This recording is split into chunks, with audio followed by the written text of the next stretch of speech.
Halo semua, tidak seperti video yang lainnya, di video ini kita akan membagikan tutorial bagaimana cara menggunakan serta membaca jangka sorong. Jangka sorong sendiri merupakan alat ukur yang banyak digunakan pada mechanical engineering. Alat ini memang mirip seperti penggaris, namun akurasi pengukurannya sangat tinggi. Hal itu disebabkan karena jangka sorong mampu mengukur benda dengan ketelitian 0,02 mm. Dalam dunia teknis, jangka sorong memang bukan yang paling akurat, karena masih ada mikrometer yang tingkat ketelitiannya mencapai 0,01 mm. Namun, jangka sorong bisa digunakan untuk mengukur 3 jenis pengukuran sekaligus. Alat ini bisa mengukur ketebalan atau diameter luar. Jangka sorong juga bisa mengukur lebar celah atau diameter dalam. Dan alat ini juga bisa mengukur kedalaman suatu celah. Jadi, hanya dengan satu alat ini kita bisa mengukur lebih banyak benda kerja. Untuk bagaimana cara penggunaannya, sebenarnya cukup mudah. Jika Anda akan mengukur ketebalan atau diameter luar, jepitkan rahang besar ini ke komponen yang akan diukur. Pastikan posisi benda tidak miring sehingga pengukuran akurat. Setelah itu, putar kuncian agar rahang ini tidak geser-geser. Ini akan mempermudah kita saat akan melakukan pembacaan hasil, karena kita bisa meletakkan benda yang diukur tanpa menggeser rahang ini. Setelah itu, mari kita baca hasil pengukurannya.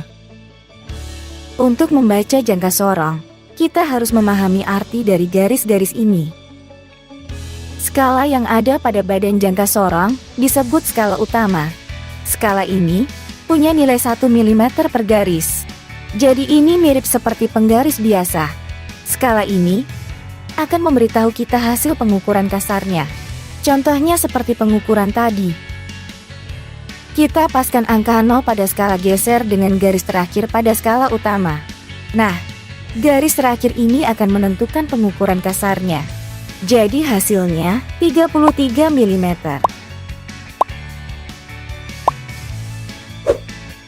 Untuk skala geser yang ada di bawah, digunakan untuk menentukan nilai halusnya atau nilai komanya.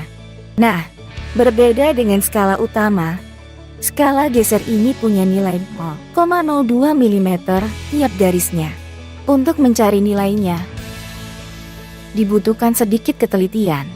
Pasalnya, kita harus mencari garis yang menyambung antara skala utama dan skala geser. Garis ini akan menunjukkan berapa nilai komanya. Jadi tinggal hitung saja. Ini 5 plus 1 strip. Jadi 0,5 ditambah 0,02. Hasilnya 0,52. Kalau digabungin, maka hasil pengukuran diameter piston adalah 33 ditambah 0,52 mm. Hasilnya 33,52 mm.